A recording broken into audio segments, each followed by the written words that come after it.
ଦର୍ଶକ ବନ୍ଧୁ, ମୁଁ ଆଜି ଶୟନ କକ୍ଷ ବିଷୟରେ କହିବାକୁ ଯାଉଛି। ଶୟନ କକ୍ଷରେ କେଉଁ ଜିନିଷପତ୍ର କେଉଁ ଦିଗରେ ସଜାଡ଼ି ରଖିଲେ ଶୁଭାଶୁଭ ହୁଏ ସେ ବିଷୟରେ କହୁଛି। ମନ ଦେଇକି ଶୁଣନ୍ତୁ। ତା ପୂର୍ବରୁ ଟିକେ ଭିଡ଼ିଓକୁ ଲାଇକ୍ କରନ୍ତୁ। ଶୟନ କକ୍ଷର ପୂର୍ବ କିମ୍ବା ଦକ୍ଷିଣ ଦିଗକୁ ମୁଣ୍ଡ କରି ଶୋଇବ।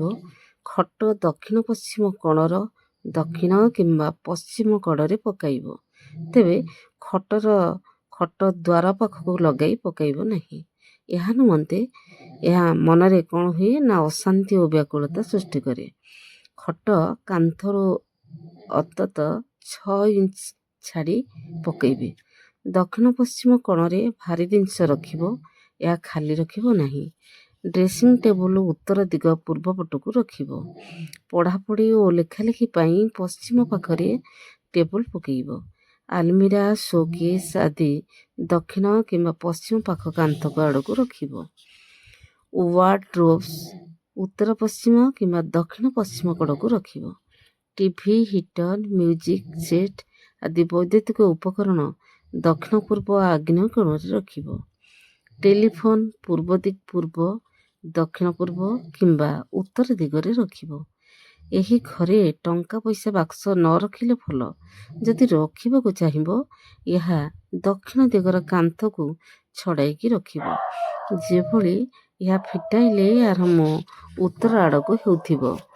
ଏହି ଘରେ ବାସନକୁସନ, କଡ଼ାଇ, ଚିମୁଟା, ତାୱା, ହେମଦସ୍ତା, ଝାଡ଼ୁ ଆଦି ରଖିବ ନାହିଁ।